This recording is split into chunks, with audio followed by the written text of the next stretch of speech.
নমস্কার। ওপিনিয়ন টাইমসে আপনাদের সকলকে স্বাগত। আমি সৌগত বসু। আমরা হাজির হয়েছি ওপিনিয়ন টাইমস এবং পশ্চিমবঙ্গ সরকারি বিদ্যালয় শিক্ষক সমিতির যৌথ উদ্যোগের অনুষ্ঠান যদিও লকডাউন তবুও পড়াশোনা। ছাত্রছাত্রীরা তোমরা প্রস্তুত? তোমরা জানো বেশ কয়েকদিন ধরে আমরা আয়োজন করছি এই অনুষ্ঠান। লকডাউন পিরিয়ডে প্রত্যেকে আমরা ঘরেতে থেকে স্টুডিওয়ে না গিয়ে যে যার নিজের বাড়িতে থেকে আমরা আয়োজন করছি এই অনুষ্ঠান। এই অনুষ্ঠানে হাজির হচ্ছেন প্রতিদিন পশ্চিমবঙ্গের বিভিন্ন সরকারি বিদ্যালয়ের প্রথিতযশা শিক্ষক শিক্ষিকা বৃন্দ। এবং তোমরা সকলেই জানো যে সরকারি বিদ্যালয় পশ্চিমবঙ্গের একদম প্রথম সারির বিদ্যালয়। সেই প্রথম সারির বিদ্যালয়ের প্রথম সারির শিক্ষক শিক্ষিকা বৃন্দ হাজির হচ্ছেন ওপিনিয়ন টাইমস এবং পশ্চিমবঙ্গ সরকারি বিদ্যালয় শিক্ষক সমিতির যৌথ উদ্যোগের এই অনুষ্ঠান যদিও লকডাউন তবুও পড়াশোনা। আমরা প্রস্তুত। তোমরা যারা আমাদের ওপিনিয়ন টাইমস ফেসবুক পেজে লাইভ রয়েছে তারা স্ক্রিনে হোয়াটসঅ্যাপ নাম্বার দেখতে পাচ্ছ 9123045878। এই নম্বরে তোমরা ততক্ষণই প্রশ্ন করতে পারবে যতক্ষণ আমাদের সঙ্গে শিক্ষক শিক্ষিকা বৃন্দ থাকেন।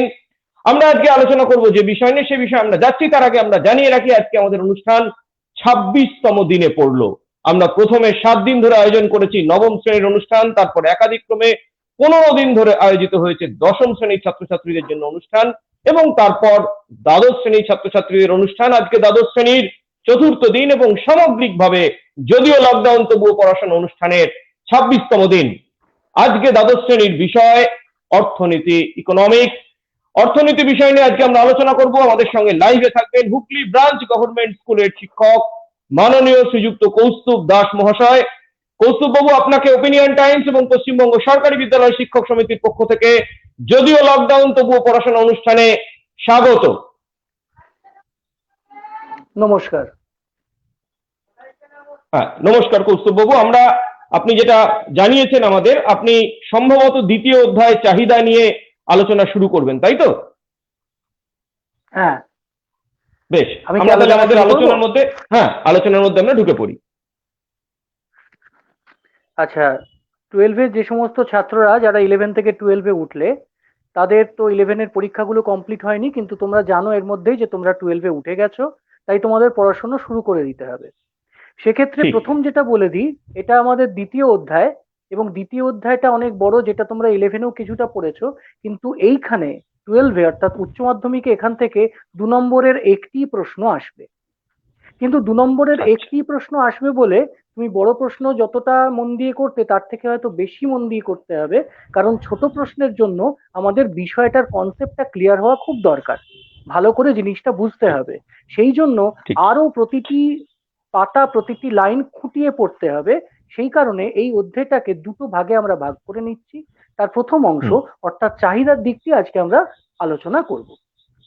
বেশ, আচ্ছা, এবারে চাহিদা বলতে আমরা কি বুঝি সেই ব্যাপারটার মধ্যে আসছি। আমাদের তো অনেক কিছুই চাই, আমরা অনেক সময় অনেক কিছুই বলি যে এটা চাই ওটা চাই, দিতে হবে করতে হবে, আকাশের চাঁদ পেলেও হয়তো ভালো হয়। যেমন ধরো হঠাৎ আমাকে আজ কেউ বললো যে বাইরে গিয়ে একটু ফুচকা খেয়ে আসবে, তাহলে হ্যাঁ, দোকান খোলা থাকলে ফুচকা খেতেই পারি। কেন বলতে পারলাম? কারণ পকেটে আমার ফুচকা খাওয়ার মতো টাকাটা আছে। কিন্তু এখন যদি বলে যে এই অবস্থায় কোথাও যাওয়া যাচ্ছে না, চলো একটা গাড়ি কিনে আনি, আমি বেরিয়েছিলাম ধরো টুক করে একটুখানি কোনো দোকান থেকে একটু মুড়ি আনতে, কিন্তু আমার কাছে অত টাকা এখন নেই। তার ফলে গাড়ির ইচ্ছে আমার থাকলেও গাড়ি কেনার সাধ্য আমার নেই। তাহলে গাড়ি কেনাটা আমার চাই, আমি বলতে পারি যে আমার চাহিদা, কিন্তু অর্থনীতিতে একে চাহিদা বলবো না। অর্থাৎ অর্থনীতিতে চাই বললেই তাকে চাহিদা বলা যাবে না। তোমার যে পাওয়ার ইচ্ছে, কেনার ইচ্ছে, তার সঙ্গে থাকতে হবে কেনার সামর্থ্য। আচ্ছা, মনে করো আমার অ্যাকাউন্টে এখন যত টাকা আছে সেই টাকা দিয়ে একটা ভালো আইফোন কেনা যায়, আমার সামর্থ্য আছে, আমার একটা আইফোন কেনার ইচ্ছেও আছে, আমি একটা আইফোনের দোকানে গেছিও, কিন্তু আমার মাথায় আছে আপাতত আমার সামনে অনেকগুলো দরকারি কাজ আছে, যে কারণে আইফোন কেনাটা এখন আমার প্রায়োরিটির মধ্যে অনেক পরের দিকে আছে।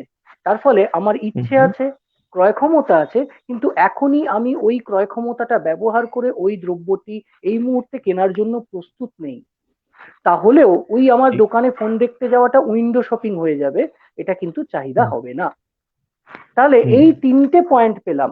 এই 3টে পয়েন্ট থেকে চাহিদা সম্পর্কে আমরা কি দেখতে পাচ্ছি সেটা একবার ভালো করে দেখো। চাহিদা চাহিদা হচ্ছে ক্রয় ক্ষমতা দ্বারা সমর্থিত ক্রয়ের ইচ্ছা। ক্রয় ক্ষমতা দ্বারা সমর্থিত মানে তোমার প্রথম কথা কেনার ইচ্ছা থাকতেই হবে, ইচ্ছে না থাকলে সেটা কোনো চাহিদা হবেই না, যতই সস্তা হোক। তুমি যদি সেটা পছন্দ না করো, তোমার প্রচুর টাকাও থাকে, সেটা তোমার চাহিদা নয়। নেক্সট হচ্ছে ঠিক। তোমার কাছে ক্রয় ক্ষমতা, কেনার মতো অর্থ থাকতে হবে। আর 3 নম্বর হচ্ছে সেই সময় ওই দ্রব্যটি কেনার, টাকা খরচ করে কেনার জন্য প্রস্তুত থাকতে হবে। এই 3টে জিনিস যদি একসঙ্গে হয়, তবেই আমরা তাকে বলতে পারবো চাহিদা, বা বেশ। কার্যকরী চাহিদা, যাকে আমরা অর্থনীতিতে বলি। তাহলে চাহিদা ব্যাপারটা কাকে বলে সেটা আমরা বুঝলাম। এবার আমরা হুম। যেটার মধ্যে যাব, সেটা হচ্ছে যে এই চাহিদা জিনিসটা কি কি বিষয়ের উপর নির্ভর করে, অর্থাৎ চাহিদার নির্ধারক বিষয়গুলি কি কি। মনে করো তুমি রেগুলার সকালবেলা কোনো একটা দোকানে গিয়ে কচুরি খাও। একজন তোমায় জিজ্ঞেস হুম। করলো, কি রে যাবি আজ কচুরি খেতে? তুমি বললে, না রে আজকে পেটটা খারাপ, কিংবা আজকে কচুরিটা খেতে ইচ্ছে করছে না। তাহলে বেচারা কচুরির দামটা কিন্তু পরিবর্তন হয়নি, তোমার তখন রুচি বা পছন্দটা কচুরির পক্ষে কাজ করছে না, তাই তুমি সেদিন কচুরিটা খেতে গেলে না। তাহলে এখানে নির্ধারক বিষয় হলো তোমার রুচি ও পছন্দ। হুম। এবার পরের দিন সকালবেলা জিজ্ঞেস করলো, কি রে পেট ঠিক হয়েছে? বললো হ্যাঁ। কচুরি খেতে যাবি? না কচুরি খাবো না, ভাবছি মুড়ি তো ঘুগনি খাবো। বললো, কেন রে? আরে কচুরির দাম বাড়িয়ে দিয়েছে, 3 টাকার জায়গায় 4 টাকা। তাহলে এখানে হুম। কোন প্রভাব ফেললো? দ্রব্যের দাম। দ্রব্যের দামটা বেড়ে যাওয়ার জন্য তুমি চাহিদাটাকে কমিয়ে দিলে। তারপরের হুম। দিন আবার এসে বন্ধুটি তোমায় সুখবর দিল, এই দেখ কচুরির দোকানে কিন্তু দামটা আবার 3 টাকা করে দিয়েছে, ওদের বিক্রি কমে যাচ্ছিল বলে। তাহলে আজকে যাবি তো? তখন তুমি বললে, না রে আজকে কচুরি খাওয়ার পয়সা নেই, বাড়িতে যা করবে তাই খেতে হবে। তাহলে আমরা দেখলাম রুচি ও পছন্দের পর যেটা এসেছিল দ্রব্যের দাম, আর তারপরে এসে গেল কি না ক্রেতার আয় বা ক্রয় ক্ষমতা। সেটার হুম। জন্যও কিন্তু আমরা চাহিদাটার উপর প্রভাব ফেললাম। আচ্ছা, এবার এই বেশ। 3টে জিনিস তো বন্ধুটি বুঝে গেল। বন্ধুটি বললো, হুম। আচ্ছা তার মানে তোর রুচি পছন্দ পক্ষে থাকতে হবে, দ্রব্যের দাম অপরিবর্তিত থাকতে হবে, তোর ক্রয় ক্ষমতাটা থাকতে হবে, তবে তোর চাহিদাটা একই থাকবে, তাই তো? আমি বললাম, আপাতত হুম। সেটাই ধরে নে। পরদিন এসে আমায় জিজ্ঞেস করলো, চল তোর পেট খারাপ আর নেই তো? না। টাকা আছে? হ্যাঁ। কচুরির দামও কিন্তু চেঞ্জ হয়নি। তাহলে 3টে বিষয় ঠিক আছে, তাহলে তো আজকে নিশ্চয়ই তুই কচুরি খাবি। আমি তখন বললাম, না, এখন চতুর্থ আর একটা বিষয় কাজ করছে। কচুরির বদলে যেটা খাওয়া যেতে পারতো অর্থাৎ চাউমিন, সেইটা অনেক সস্তা করে দিয়েছে, অর্থাৎ পরিবর্ত দ্রব্যটার দাম কমিয়ে দিয়েছে। কিংবা কচুরির দোকানটা এখান থেকে যাওয়ার যে অটোটা পাওয়া যেত, সেই অটোটা বন্ধ আছে, রিক্সা করে যেতে গিয়ে আমার অনেক খরচ বেড়ে যাচ্ছে, অর্থাৎ পরিপূরক হুম। দ্রব্যের দাম বেড়ে গেছে। এই পরিপূরক পরিবর্ত, এই ধরনের দ্রব্যগুলো যেগুলো ওর সঙ্গে সম্পর্কিত কচুরির সঙ্গে, তাদের দাম বাড়ার জন্য বেচারা কচুরির চাহিদাটা ঝামেলায় পড়লো, সেটা কমে গেল। তাহলে কচুরির চাহিদার উপর প্রভাব ফেললো কটা জিনিস? অনেকগুলো জিনিস। এবার সেই নির্ধারক বিষয়গুলোকে আমরা এক এক করে দেখার চেষ্টা করি। দেখো, হুম। লেখা আছে চাহিদার নির্ধারক বিষয়। তার মধ্যে ব্যক্তিগত চাহিদা, অর্থাৎ আমি একজন ব্যক্তি, আমার চাহিদাটা নিয়ে আমি প্রথমে ভাবছি। সেখানে 1 নম্বর হুম। হচ্ছে দ্রব্যের দাম। পাশে ব্র্যাকেটে হুম। দেখো লেখা আছে ব্যস্ত। ব্যস্ত মানে বিপরীত সম্পর্ক, অর্থাৎ জিনিসের দাম যদি বাড়ে আমি কম কিনবো, কম চাইবো, আর দাম যদি হুম। কমে আমি বেশি করে কিনতে চাইবো। বিতে লেখা হুম। আছে দেখো ক্রেতার আয়। ক্রেতার আয়ের সঙ্গে দেখো দুটো জিনিস দেয়া আছে, একটাতে বলছে সরল সম্পর্ক, একটাতে বলছে ব্যস্ত সম্পর্ক। এই হুম। জায়গাটা আমরা একটু ব্যাখ্যা করব। কিভাবে ব্যাখ্যা করব? মনে করো আমার মাছ আর মাংসের মধ্যে মাংসটা বেশি ভালো লাগে, মাছটা ততটা ভালো লাগে না, কিন্তু মাংসের দামটা অনেক। পাঁঠার মাংসের কথা বলছি। তার ফলে আমি হুম। 600 টাকা 700 টাকা দিয়ে পাঁঠার মাংস না খেলে 200 টাকা 250 টাকার মাছ খাচ্ছি। কিন্তু আমার হুম। যদি আয় বাড়ে তাহলে আমি কি করব? আয় বাড়ার পর তো আমার যেটা অপছন্দ সেটার দিকে আমি যাব না, তখন আমি মাছ হুম। কমাবো, মাংস বাড়াবো। তাহলে আয়ের হুম। প্রভাবে মাছের ওপর কিভাবে পড়লো? না মাছের চাহিদাটা কমে গেল। আর মাংসের ওপর কিভাবে পড়লো? মাংসের চাহিদাটা বেড়ে গেল। তাহলে যেটা আমার ধারণায় উৎকৃষ্ট দ্রব্য, সেইটার কিন্তু আয় বাড়লে চাহিদা বাড়ে, অর্থাৎ ব্যস্ত সম্পর্ক। আর যেটা আমার কাছে আচ্ছা। নিকৃষ্ট দ্রব্য, যেমন মাংসের তুলনায় মাছটা নিকৃষ্ট, তো সেটার কিন্তু আয় বাড়লে চাহিদাটা কমে গেল। ঠিক একইভাবে আরেকটা উদাহরণ ধরতে পারো, বাসে অটোয় ট্রেনে ধাক্কাধাক্কি করে যাওয়াটা আমাদের পছন্দ না, কিন্তু আমাদের আয় হুম। কুলোয় না, তার ফলে আমাদের এভাবেই পাবলিক ট্রান্সপোর্ট ব্যবহার করতে হয়। ইনকাম বাড়লে, হুম। আয় বাড়লেই আমি কি করব? হয়তো এক ক্যাবে যাওয়া আরম্ভ করব, তার থেকেও যদি আয় বাড়ে বেশি, তখন নিজের গাড়ি নিয়ে নেবো। অর্থাৎ ক্রমশ আমি উৎকৃষ্ট দ্রব্যের চাহিদা বাড়াবো আর নিকৃষ্ট দ্রব্যের চাহিদা কমাবো। তাহলে আয়ের ঠিক। দুটো নির্ধারক বিষয় সম্পর্কে আমরা বুঝলাম। একটা হলো হুম। দ্রব্যের দাম, যেটার সঙ্গে হুম। আমাদের সম্পর্কটা সাধারণত ব্যস্তই হয়, জিনিসের দাম হুম। বাড়লে আমরা জিনিসটা কম কিনি। আর ক্রেতার হুম। আয়, আয় বাড়লে কি হবে সেটা আমাদের দুরকম জিনিসের উপর নির্ভর করছে। আয় বাড়ার পর দ্রব্যটা যদি উৎকৃষ্ট অর্থাৎ আমাদের পছন্দের ভালো দ্রব্য মনে হয় তাহলে সেটা আরো বেশি বেশি করে নেবো। আর সেটা যদি নিকৃষ্ট দ্রব্য হয়, যেটা আমাদের খুব একটা পছন্দ নয় কিন্তু আয় কম বলে বাধ্য হয়ে আমরা কনজিউম করছি, তাহলে তার চাহিদাটা কমবে। এবার আমরা তৃতীয় যেটা সেটার মধ্যে আসি। তৃতীয়টা দেখো, অন্য দ্রব্যের দাম। অন্য দ্রব্যের দাম, সংশ্লিষ্ট দ্রব্যের দাম, সেখানেও আবার আমরা দুটো দেখতে পাচ্ছি। একটা সরল সম্পর্ক, পাশে লেখা আছে পরিবর্তন, আর একটা ব্যস্ত সম্পর্ক, সেটার পাশে লেখা আছে পরিপূরক। ঠিক আছে, তাহলে আমরা এবার বুঝি পরিবর্তক কাকে বলে, পরিপূরক কাকে বলে। ব্যবহারিক দিক থেকে বলতে গেলে যে জিনিসটা একটার বদলে আমরা ব্যবহার করতে পারি, মানে দুজনের কাজটা একই কাজ করতে পারে, তাদেরকে আমরা সাধারণ ভাষায় পরিবর্ত দ্রব্য বলি। ঠিক আছে, যেমন চায়ের পরিবর্ত দ্রব্য কফি, চায়ের পরিবর্তে কফি খেলে আমাদের একই কাজ হয়। তাহলে এই পরিবর্ত দ্রব্যের মধ্যে ঘটনাটা কি ঘটছে দেখি। ধরো আমি ধরে রেখে দিয়েছি 6 টাকায় চা পাওয়া যায়, 10 টাকায় কফি পাওয়া যায়, তো আমি চাটাই খাচ্ছি। এবার চায়ের চাহিদা আছে, রোজ আমি দিনে 3 কাপ করে চা খাই। সেই দোকানটায় যাওয়ার পর দোকানের লোকটা বললো যে চায়ের দাম একই আছে কিন্তু কফির দামটা আমি 10 টাকার তুলনায় কমিয়ে 8 টাকা করে দিয়েছি। তাহলে যদিও চায়ের দামটা একই আছে, তুলনামূলকভাবে কফিটা বেশি সস্তা হয়ে গেছে। আগে 6-এর জায়গায় 10 দিতে হতো, মোটে 2 টাকা বাড়ালে তুমি কফি খেতে পাচ্ছ। তখন হয়তো তুমি ভাবলে যে আচ্ছা এক কাজ করি, চায়ের বদলে কফিটাই খাই। তাহলে বেচারা চা কি হলো, তার নিজের দাম পরিবর্তন হয়নি, ক্রেতার আয় পরিবর্তন হয়নি, কিন্তু অন্য কোনো পরিবর্ত দ্রব্য অর্থাৎ কফি তার দাম কমিয়ে ফেলেছে বলে চায়ের চাহিদাটা কমে গেল। ঠিক উল্টোটাও হতে পারে, যে কফি তার দামটা বাড়িয়ে দিয়েছে তাই তুমি 3 দিনে একদিন কফি খেতে সেটাও কমিয়ে 10 দিনে একদিন কফি খাচ্ছ, অর্থাৎ চায়ের চাহিদাটা বাড়িয়ে দিচ্ছ।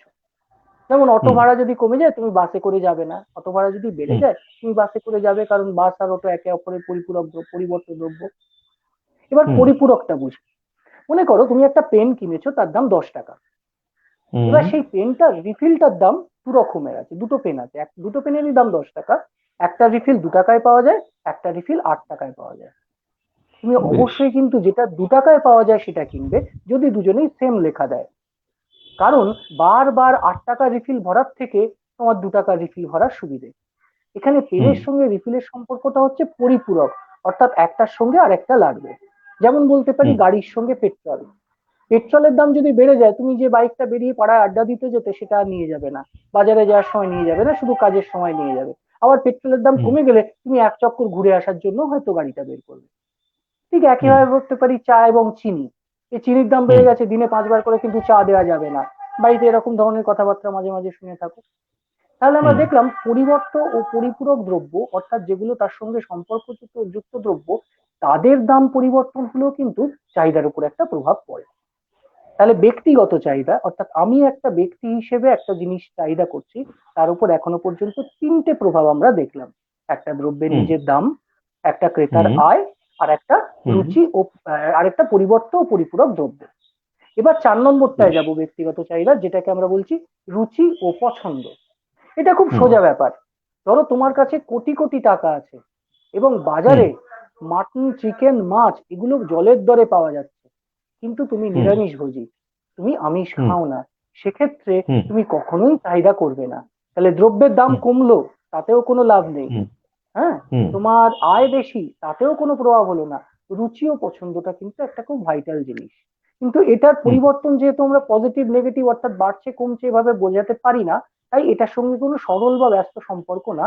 মনে রাখতে হবে, রুচি যদি পক্ষে থাকে মানে ইন ফেভার হয়, তাহলে তুমি সেটা পছন্দ করবে, চাহিদা করবে। আর রুচি যদি পক্ষে না থাকে তাহলে তুমি চাহিদা প্রকাশ করবে না। তাহলে ব্যক্তিগত চাহিদার 4টে নির্ধারক বিষয় আমরা বুঝলাম। এবার আমরা আসছি, আমি একটা ব্যক্তি যেমন দোকানে লাইন দিয়েছি, তেমন আমার মতো অনেক ব্যক্তি দোকানে লাইন দিয়েছে, তা আমার যেমন চাহিদা আছে তাদেরও চাহিদা আছে। এই সব চাহিদাটা মিলে যাকে বলে সম্মিলিত বাজার চাহিদা, তার উপর কি কি জিনিস নির্ধারক বিষয় হিসেবে কাজ করতে পারে দেখি। প্রথম কথা হচ্ছে ব্যক্তিকে যোগ করেই তো বাজার। তাহলে একজন ব্যক্তির চাহিদা যা যা দ্বারা প্রভাবিত হয় সেগুলো সব দিয়েই কিন্তু বাজার চাহিদা প্রভাবিত হবে। অর্থাৎ রুচি ও পছন্দ, দ্রব্যের দাম, ক্রেতার আয়, সংশ্লিষ্ট দ্রব্যের দাম, এই সবগুলোই কিন্তু ব্যক্তিগত চাহিদার মতো বাজার চাহিদাকেও প্রভাবিত করবে। এখন এছাড়া এমন কিছু বিষয় আছে যেগুলো বাজার চাহিদাকে প্রভাবিত করবে কিন্তু ব্যক্তিগত চাহিদার উপর কোনো প্রভাব ফেলবে না। যেমন দেখো, আমি যদি দেখি যে বাজার চাহিদা, শুধুমাত্র বাজার চাহিদার কি প্রভাব ফেলার মতো জিনিস থাকতে পারে, একটা হচ্ছে ক্রেতার সংখ্যা বা জনসংখ্যা। এবার হুম ভেবে দেখো, তুমি দোকানে লাইনে দাঁড়িয়ে আছো, ভাইফোঁটার দিন, বোনরা বলে দিয়েছে মিষ্টি কিনে নিয়ে যেতে হবে। তুমি দেখতে পাচ্ছ হুম থালায় ভাইফোঁটা মিষ্টি পড়ে আছে মোটে দুটো, এবং তোমরা দুই ভাই, পেছনে আরো অনেক লোকের লাইন। তুমি কি তাহলে ভাববে আমি একটা কিনি আরেকজন যাতে একটা পায়? এসব কিন্তু কেউই ভাববে না। প্রত্যেকে তার হুম নিজের যতটা দরকার ততটাই নেবে। কিন্তু ক্রেতার সংখ্যা যদি বেড়ে যায়, বাজার চাহিদাটা এক লাফে বেড়ে গেল। ক্রেতার সংখ্যা যদি কমে যায়, বাজার চাহিদাটা এক লাফে কমে যাবে। তাহলে ক্রেতার সংখ্যা, যা জনসংখ্যা বাড়লে বাড়ে, সেটা যত বাড়বে, ব্যক্তিগত চাহিদার উপর কোনো প্রভাব না পড়লেও বাজার চাহিদার উপর সরাসরি প্রভাব পড়বে, এবং সম্পর্কটি সরল। অর্থাৎ ক্রেতার সংখ্যা বাড়লে বাজারে সেই জিনিসটার চাহিদা বাড়বে। বেশ। আরেকটা জিনিস একটু ভালো করে বুঝতে হবে, সেটা হচ্ছে আয়ের সুষম বন্টন হলে সরল সম্পর্ক, অর্থাৎ আয়ের বন্টন যত সুষম হবে তত বাজারে হুম চাহিদা বাড়বে। এই ব্যাপারটা হুম আমাদের ভালো করে একটু বুঝতে হবে। এই ধরো, এখন তো তোমরা রেগুলার খবর দেখছো, কাগজে প্রচুর কথাবার্তা শুনছো যে গরিবদের হাতে টাকা দিতে হবে, তাহলে দেশে চাহিদা সৃষ্টি হবে। কিরকম অদ্ভুত ব্যাপার!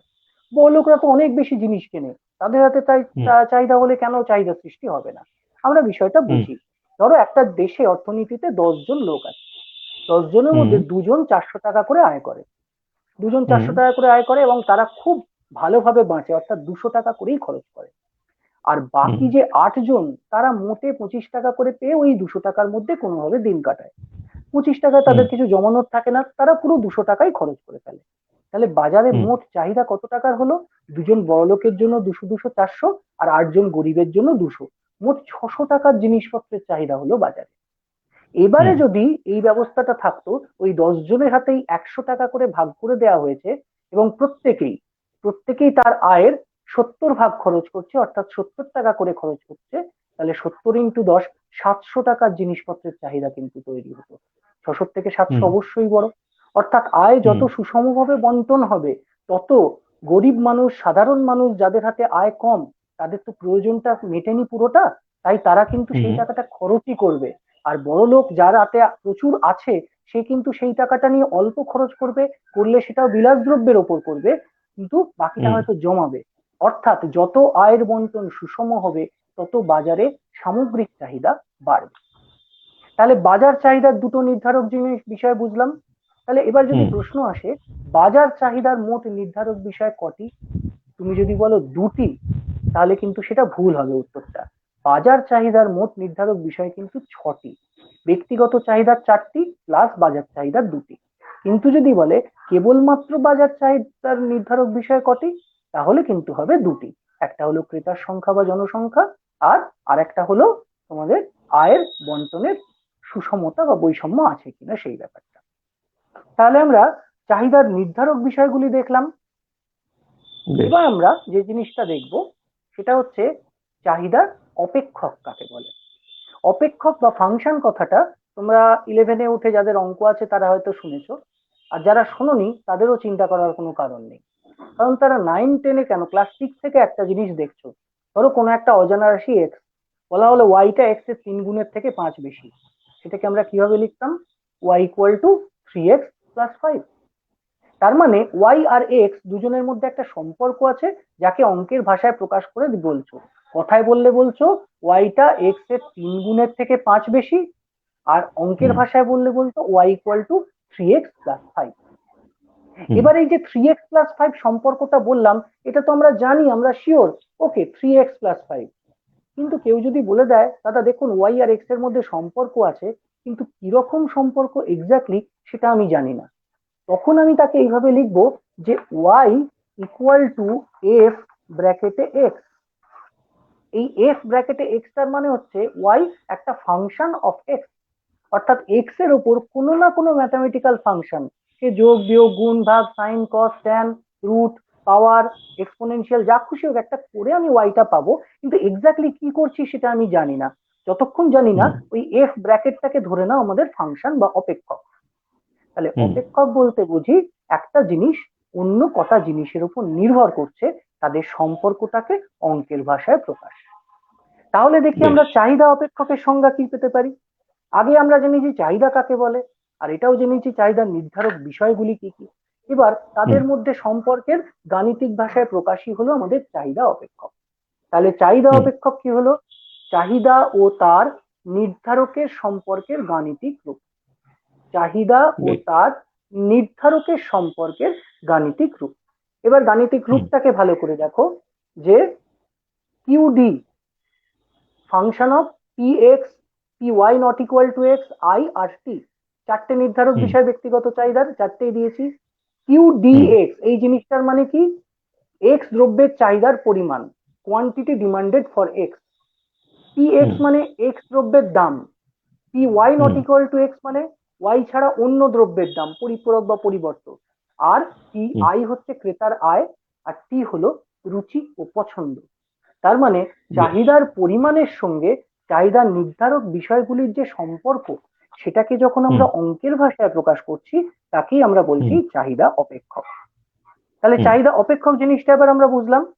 নেক্সট আমরা যাচ্ছি যে চাহিদা ও তার নির্ধারক বিষয়গুলির মধ্যে প্রধান এবং সব থেকে গুরুত্বপূর্ণ হলো দাম। যে হুম প্রধান, সে ছাড়া বাকিদেরকে আমরা অন্যান্য বলি। যেমন ইংরেজিতে আমরা হুম জানি দুজন যখন কথা বলছে, first person, second person, third person, আমি, তুমি আর ওরা। ঠিক সেই হুম রকম ভাবে চাহিদার সঙ্গে দামের সম্পর্ক একদম ঘনিষ্ঠ, আর বাকিরা হুম হচ্ছে আদার থিং। তা সেইভাবে এই চাহিদা ও দামের সম্পর্কটা যখন লিখবো, তখন আমাদের জিনিসটা এরকম হয়ে যাবে যে Y equal to F X এর জায়গায় ওয়াই এর জায়গায় আমরা করে দেবো হচ্ছে কিউ, যে কোয়ান্টিটি। আর সেটা হুম ফাংশন অফ কি? সেটা তো দামের উপর নির্ভর করে, অর্থাৎ চাহিদার হুম পরিমাণটা দামের উপর নির্ভর করছে, quantity equal to function of T. এই যে জিনিসটা, এইটা হলো চাহিদা অপেক্ষক, যেখানে শুধু হুম দামের সঙ্গে সম্পর্কটা আমরা দেখাচ্ছি। কিন্তু এই বেশ। সম্পর্কটা, অর্থাৎ তোমাদের যখন অঙ্কে করতে three X equal Y equal to three X plus five, সেই অঙ্কটাতে হুম তোমরা আরেকটা জিনিস করতে, কি করতে? যে ওই সমীকরণটা দেয়া আছে, তাহলে দেখি এক্স এর কোন কোন মান দেওয়া থাকলে ওয়াই এর কোন কোন মান কি কি পাওয়া যাবে, অর্থাৎ ওয়াই হুম আর এক্স বসালে। আমি বললাম হুম কি Y equal to three X plus five, তাহলে এক্স এর হুম জায়গায় শূন্য বসলে ওয়াই এর মান পাঁচ, হুম এক্স এর জায়গায় এক বসলে ওয়াই এর মান তিন ইন্টু এক তিন প্লাস পাঁচ আট। তাহলে হুম এইভাবে এক্স আর ওয়াই এর বিভিন্ন দাম পাচ্ছি। তাহলে এটাও তো হুম এই একই সম্পর্কে বোঝাচ্ছে যে এক্স বাড়লে ওয়াই বাড়ছে। তাহলে এই যে বোঝানোটা, এটা হচ্ছে তালিকাকার বা ট্যাবুলার রূপ। তাহলে ঠিক একইভাবে চাহিদা আর চাহিদা নির্ধারক বিষয়ের মধ্যে যে প্রধান, অর্থাৎ দাম, এই দুটোর মধ্যে আমরা যে সম্পর্কটা পেয়েছি, সেটাকে যখন আমরা তালিকা আকারে দেখাচ্ছি, তাকে বলবো চাহিদা তালিকা। অর্থাৎ ধরো 10 টাকা দামে আমি 50টা কিনতাম, যে মুহূর্তে দামটা কমে, দামটা বেড়ে 12 টাকা হয়ে গেল, আমি তখন 40টা কিনছি। আর দামটা কমে হুম 15 টাকা হয়ে যাওয়ায় আমি 30টা কিনছি। তাহলে 10, 12, 15 করে দাম বাড়ছে আর চাহিদার পরিমাণ কমছে। এটাও কিন্তু চাহিদা হুম ও দামের ব্যস্তানুপাতিক সম্পর্ককেই বোঝাচ্ছে, কিন্তু তালিকার আকারে। একে আমরা বলছি হুম চাহিদার তালিকা। আবার এই একই জিনিসটার থেকে আমি যদি পাশে একটা গ্রাফ আঁকি, একদিকে অনুভূমিক অক্ষে দ্রব্যের পরিমাণ আর উল্লম্ব অক্ষে দাম দেখি, তাহলে কি দেখাবো? হুম 10 টাকাতে 50টা, 10 টাকাটা কম ছিল 50টা, 12 টাকায় হুম 40টা, 15 টাকায় 30টা, যোগ করে দিলাম, একটা চাহিদা রেখা পেলাম। চাহিদা রেখাটা নিম্নগামী হয়ে যাচ্ছে। তাহলে এই যে দেখছি, এখানে আমি এই একই সম্পর্ককে রেখার আকারে প্রকাশ করলাম, তখন তাকে হুম বললাম চাহিদা রেখা। তাহলে এই বিষয়টা এখানে দেখো ভালো করে, তাহলে বুঝতে পারবে। চাহিদা ও দামের সম্পর্কের গাণিতিক রূপ দিলে হয় চাহিদা অপেক্ষক, Q equal to function of P. আচ্ছা, হুম তালিকাকার প্রকাশ করলে হয় চাহিদা তালিকা। দেখো 5 টাকা দামে 10টা জিনিস কিনছিল, বা 10 টাকা দাম হতে মোটে 6টা কিনলো, 15 টাকাতে 3টে কিনলো। আর তারপরে লেখচিত্রে প্রকাশ করলে আমরা পাচ্ছি চাহিদা রেখা। সেখানে চাহিদাটা নিম্নগামী রেখা দিয়ে দেখাচ্ছে, কেন? কারণ একটার সঙ্গে আরেকটার ব্যস্তানুপাতিক সম্পর্ক রয়েছে। তাহলে এর আচ্ছা। থেকে আমরা পেলাম চাহিদার সূত্র। চাহিদার সূত্র কি হুম কি পেলাম? চাহিদার সূত্র পেলাম অন্যান্য বিষয়গুলি অপরিবর্তিত থাকলে, মানে ক্রেতার আয়, অন্য দ্রব্যের দাম, এগুলো যদি অপরিবর্তিত থাকে, তাহলে চাহিদা ও দামের সম্পর্ক ব্যস্তানুপাতিক। অর্থাৎ দাম বাড়লে চাহিদার পরিমাণ কমবে, দাম কমলে হুম চাহিদার পরিমাণ বাড়বে। কেউ মনে রাখবে চাহিদার সূত্র যদি পরীক্ষায় লিখতে দেয় এবং তুমি যদি লেখো যে দাম বাড়লে চাহিদা কমবে, দাম কমলে চাহিদা বাড়বে, তাহলে কিন্তু পুরো নম্বর পাবে না। কারণ অন্যান্য বিষয়গুলি অপরিবর্তিত থাকা অবস্থায় এই কথাটা খুবই জরুরি, এইটা যেন বাদ না যায়। যখনই সংজ্ঞা তোমরা লিখবে তখনই তোমরা এটাকে হাতে নিয়ে নেবে যে অন্যান্য বিষয়গুলি অপরিবর্তিত থাকা অবস্থায়। এবার আমরা যেটার মধ্যে ঢুকবো সেটা হচ্ছে চাহিদা সূত্রের কারণ, অর্থাৎ চাহিদা রেখা নিম্নমুখী হওয়ার কারণ। বেশ, আচ্ছা, সেখানে আমরা প্রথমে যাচ্ছি ব্যক্তিগত চাহিদার ক্ষেত্রে। দেখো দুটো সূত্রের নাম এখানে লেখা আছে। একটা হচ্ছে law of diminishing marginal, law of diminishing marginal utility, law of diminishing marginal utility বা ক্রমহ্রাসমান প্রান্তিক উপযোগিতার নিয়ম। ঠিক আছে, আগে এই জিনিসটা বুঝিয়ে নি। চাহিদার সূত্র কার্যকর হচ্ছে মানে দাম বাড়লে ভাই আমি কম কিনবো, কিন্তু কেন? একটা তত্ত্ব আছে, যে তত্ত্বটা উপযোগিতা অর্থাৎ চাহিদার পরের অংশে তোমরা পড়বে।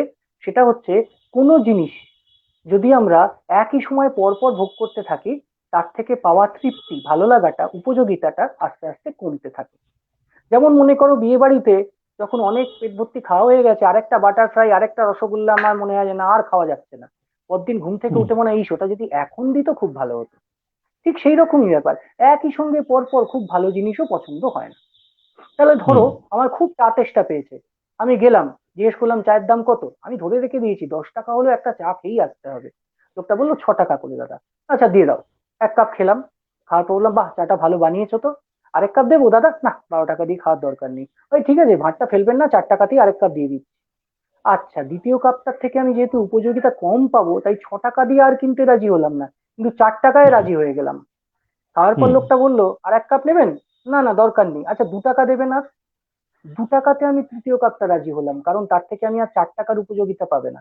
তারপর যখন বললো দাদা ফ্রিতে আর 1 কাপ দেবো নেবেন, না আর দরকার নেই এবার, তার মানে তখন আমার উপযোগিতা শূন্য, দাম শূন্য হলেও আমি আর কিনছি না। বরঞ্চ এরপর চা খেলে আমার গা গুলোতে পারে, অর্থাৎ উপযোগিতা ঋণাত্মক হয়ে যেতে পারে। তাহলে আমরা এটুকু বুঝতে পারছি যে প্রান্তিক উপযোগিতা ক্রমশ কমছে বেশি কিনলে। তবে যে বেশি জিনিসটা কিনলে আমি কম উপযোগিতা পাবো, তার জন্য তো আমি কখনোই বেশি দাম দেবো না, একমাত্র সস্তায় যদি পাওয়া যায় তবেই কিনবো। আরেকটা উদাহরণ ভাবো, তোমার একটা জিন্স প্যান্টের দরকার হয়েছে, তুমি গেছো দোকানে গিয়ে দেখেছো 2 রকমের জিন্স আছে, একটার দাম হচ্ছে 2000 টাকা, একটা 2500 টাকা। তুমি বললে 2000 টাকারটা কিনে আনবো, কারণ ল অফ ডিমান্ড তোমায় তাই বলেছে, সস্তার জিনিসটাই তুমি কিনবে কারণ তোমার একটাই দরকার। লোকটা বললো দাদা দুটো নিয়ে নিন না, তো পাগল নাকি, দুটো কেন নিতে যাবো 4000 টাকা দিয়ে? বললো না ওই কাজটা করছি আমাদের বাড়িতে বসে, কোনো স্টুডিওয় গিয়ে নয়। এই লকডাউন পিরিয়ডে সরকারি নিয়ম সরকারি নীতিকে মান্যতা দিয়ে আমরা প্রত্যেকে আমাদের বাড়িতে থেকে কাজটা করছি, এবং এই লকডাউন পিরিয়ডে রাজ্যের বিভিন্ন অঞ্চলের ছাত্রছাত্রীদের কাছে আমরা পৌঁছে দিচ্ছি বিভিন্ন মাস্টারমশাই, বিভিন্ন দিদিমণির টিচিং লার্নিং পদ্ধতির মাধ্যমে যে নির্দেশগুলো দিচ্ছেন, যে পাঠদান করছেন, সেটা আমরা ছাত্রদের কাছে পৌঁছে দেওয়ার চেষ্টা করছি, ছাত্রছাত্রীদের কাছে পৌঁছে দেওয়ার চেষ্টা করছি। আমরা সকলেই জানি কোভিড-19 পরিস্থিতিতে রাজ্যের বিভিন্ন জায়গায় নানান কারণে, নানান প্রশাসনিক কারণে বিভিন্ন সময় ইন্টারনেট সংযোগ কখনো কখনো বিচ্ছিন্ন করে দেওয়া হচ্ছে, এবং এই পরিস্থিতির মধ্যে দাঁড়িয়ে আমরা যে কাজটা করি ছাত্রছাত্রীরা সকলে তোমরা জানো, এবং যারা ছাত্রছাত্রী নন তারাও সকলে জানেন যে আমরা যে কাজটা করি তার জন্য ইন্টারনেট সংযোগের একটা খুব ভালো বন্দোবস্ত থাকা প্রয়োজন। তার কারণ আমরা প্রত্যেকে আমাদের বাড়িতে রয়েছি, এবং সেই বাড়িতে থেকে যখন আমরা কাজ করছি তখন ইন্টারনেট সংযোগ ব্যবস্থায় যদি কোনো সমস্যা থাকে, তাহলে ইন্টারনেট সংযোগের মাধ্যমে কিন্তু আমাদের কথাগুলো, আমাদের আলোচনাগুলো চলে যাচ্ছে ছাত্রছাত্রীদের কাছে। একজন মাস্টারমশাই, একজন দিদিমণি পশ্চিমবঙ্গের একটা প্রান্তে রয়েছেন, আমি রয়েছি পশ্চিমবঙ্গের আরেকটি প্রান্তে, আমাদের দুজনের ছবি কথা চলে যাচ্ছে কলকাতায় ওপিনিয়ন টাইমসের যারা কর্ণধার রয়েছেন তাদের কাছে, এবং তারা সেখান থেকে একত্রিত করে লাইভে এটাকে ছেড়ে দিচ্ছেন। ওপিনিয়ন টাইমস ফেসবুক পেজে আমরা লাইভ অনুষ্ঠান দেখছি, যদিও লকডাউন তবুও পড়াশোনা অনুষ্ঠান। আজকে আমাদের সঙ্গে লাইভে রয়েছেন, অর্থনীতি বিষয় নিয়ে আলোচনা করছি আমরা, অর্থনীতি বিষয় নিয়ে লাইভে রয়েছেন হুগলি ব্রাঞ্চ গভর্নমেন্ট স্কুলের শিক্ষক শ্রীযুক্ত কৌস্তব দাস মহাশয়। আমরা বেশ কিছুটা সময় ইন্টারনেট সংযোগ থেকে বিচ্ছিন্ন হয়ে গেছিলাম। এই যে বিচ্ছিন্ন হয়ে যাওয়া অবস্থা, সেখান থেকে আমরা খুব দ্রুত আবার সংযোগটা ফিরিয়ে আনার চেষ্টা করছি, এবং এই যে সংযোগটা ফিরিয়ে আনবো তারপরে আমরা কৌস্তববাবুকেও খুব দ্রুত সংযুক্ত করে নিচ্ছি আমাদের সঙ্গে, এবং আমরা আমাদের মূল আলোচনার মধ্যে ফিরে যাব। ছাত্রছাত্রী এবং অভিভাবকবৃন্দ সকলকে আমরা জানাচ্ছি এই ত্রুটিটা একান্তই আমাদের অনিচ্ছাকৃত ত্রুটি, এবং এই ত্রুটির জন্য প্রকৃতপক্ষে আমাদের কারোরই কিছু করণীয় নেই। তার কারণ আপনারা সকলে জানেন যে কোভিড-19 এবং তার সঙ্গে আনুষঙ্গিক বেশ কিছু ক্ষেত্রে সমস্যা তৈরি হচ্ছে, বিভিন্ন অঞ্চলে কিছু সমস্যা তৈরি হচ্ছে। সরকার একটা সিদ্ধান্ত নিয়েছেন, কোনো কোনো অঞ্চলে ইন্টারনেট সংযোগ তাৎক্ষণিকভাবে বন্ধ করে দেওয়া হচ্ছে, কোনো কোনো অঞ্চলে ইন্টারনেট সংযোগ বিচ্ছিন্ন হওয়ার ঘটনা আমাদের বিচ্ছিন্ন হওয়ার পরে নজরে আসছে। ফলে বেশ কিছু ক্ষেত্রে কিছু ত্রুটি ঘটে যাচ্ছে, এবং সেই ত্রুটিগুলো সবটাই ইন্টারনেট সংযোগের সঙ্গে সম্পর্কিত। ছাত্রছাত্রীরা তোমরা সকলে জানো আমরা এই কাজটা করছি স্টুডিওয় গিয়ে না, কারণ তোমরা জানো যে লকডাউন পিরিয়ডে আমাদের বাড়ি থেকে বেরোনোর কোনো উপায় নেই, কোনো পাবলিক ট্রান্সপোর্ট নেই। সেই জায়গায় দাঁড়িয়ে আমরা প্রত্যেকে আমাদের বাড়িতে থেকে কাজটা করছি ইন্টারনেট সংযোগ ব্যবস্থাটাকে কাজে লাগিয়ে, এবং এই সংযোগ ব্যবস্থাটাকে কাজে লাগিয়ে পশ্চিমবঙ্গের একটা প্রান্তে একজন শিক্ষক, আরেক প্রান্তে আরেকজন শিক্ষককে আমরা সংযুক্ত করছি, এবং সেই সংযুক্ত করার মাধ্যমে আমরা আমরা আমাদের পাঠদান, আমাদের পদ্ধতিগুলো আমরা পাঠিয়ে দিচ্ছি তোমাদের কাছে। আমরা খুব দ্রুত সংযোগের রাস্তায় ফিরে আসবো, তোমাদের জানিয়ে রাখি। আজকে আমরা আলোচনা করছি যে বিষয় নিয়ে, সেটা হচ্ছে দ্বাদশ শ্রেণীর অর্থনীতি বিষয় নিয়ে আমরা আলোচনা করছি। আমাদের সঙ্গে আজকে লাইভে রয়েছেন হুগলি ব্রাঞ্চ গভর্নমেন্ট স্কুলের শিক্ষক মাননীয় শ্রীযুক্ত কৌস্তব দাস মহাশয়। আমরা খুব দ্রুত ইন্টারনেট সংযোগকে যে বিচ্ছিন্ন আমরা হয়ে গেছিলাম সেই সংযোগটাকে পুনরায় স্থাপন করার চেষ্টা করছি। ততক্ষণ পর্যন্ত আমরা একটু তোমাদের জানিয়ে রাখি, আমরা আজকে আলোচনা করছি অর্থনীতির দ্বাদশ শ্রেণীর 2 নম্বর অধ্যায়। এই 2 নম্বর অধ্যায় নিয়ে আমরা যখন আলোচনা করছি, হ্যাঁ কৌস্তববাবু আপনি লাইনে এসছেন? হ্যাঁ, লাইনে এসে গেছি। বেশ বেশ, আমরা আলোচনা করছি অর্থনীতি বিষয় নিয়ে। অর্থনীতি বিষয়ে আজকে আমাদের সঙ্গে লাইভে রয়েছেন হুগলি ব্রাঞ্চ গভর্নমেন্ট স্কুলের শিক্ষক মাননীয় শ্রীযুক্ত কৌস্তব দাস মহাশয়। আমরা আলোচনা করছি অর্থনীতির 2য় অধ্যায় চাহিদা নিয়ে। অনেকখানি আলোচনার জায়গা আমরা এগিয়ে গেছিলাম। ছাত্রছাত্রীদের আমরা জানাই যে হঠাৎ করে আমাদের ইন্টারনেট সংযোগ ব্যবস্থা বিচ্ছিন্ন হয়ে যাওয়ার জন্য একটু অসুবিধা হয়েছে। আমরা খুব দ্রুত সেই জায়গাটা মেরামত করার চেষ্টা করছি। কৌস্তববাবু, যে আলোচনার জায়গা আমরা ছিলাম সেখানে আবার ফিরে যাই তাহলে। হ্যাঁ বলুন। হ্যাঁ, কোনখান থেকে হ্যাঁ, শুরু করবো বলুন। আমরা আমরা আমরা যে জায়গাটা আলোচনা করেছিলাম, একটা গাণিতিক ব্যাখ্যার জায়গায় আসছিল, এবং সেখানে উপযোগিতা বিষয়টুকু অব্দি আলোচনা করা হয়েছিল। এবং উপযোগিতা বিষয় বলতে গিয়ে আপনি চায়ের উদাহরণ দিয়েছিলেন, চা পান সংক্রান্ত একটা উদাহরণ দিয়েছিলেন, সেই অবধি আমরা ট্রান্সমিশনে রাখতে পেরেছি। তারপর তাহলে আমরা এইটা কি দেখেছি, চাহিদা গাণিতিক রূপ তালিকাকার প্রকাশ, লেখচিত্রে প্রকাশ। হ্যাঁ হ্যাঁ, আমরা চাহিদা রেখাটুকু পেয়েছি লেখচিত্রের মাধ্যমে।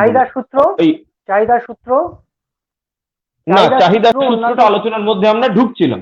চাহিদার সূত্র আলোচনার মধ্যে আমরা ঢুকছিলাম, আমরা ওখান থেকে একবার ধরে নিই। ঠিক আছে, আমরা চাহিদার সূত্র থেকেই শুরু করব। চাহিদার সূত্রটা সকলে দেখো, লেখা আছে যেখানে অন্যান্য বিষয়গুলি অপরিবর্তিত থাকা অবস্থায় চাহিদা ও দামের সম্পর্ক ব্যস্তানুপাতী হয়। অর্থাৎ দাম বাড়লে চাহিদার পরিমাণ কমে, আর দাম কমলে চাহিদার পরিমাণ বাড়ে। যখন পরীক্ষায় তোমাদের চাহিদার সূত্র প্রশ্নটি আসবে, তখন কিন্তু এই অন্যান্য বিষয়গুলি অপরিবর্তিত থাকা অবস্থায় কথাটা যেন কোনোভাবে বাদ না যায়। অনেকেই দেখেছি আমি খাতায় লেখে যে দাম বাড়লে চাহিদা কমে, দাম কমলে চাহিদা বাড়ে, তাকেই বলে চাহিদার সূত্র। এটা লিখলে কিন্তু একটা 2 নম্বরের প্রশ্নে তোমরা 1-এর বেশি পাবে না। যে মুহূর্তে তোমাকে লিখতে হবে অন্যান্য বিষয়গুলি অপরিবর্তিত থাকা অবস্থায় দাম বাড়লে চাহিদা কমবে এবং দাম কমলে চাহিদা বাড়বে।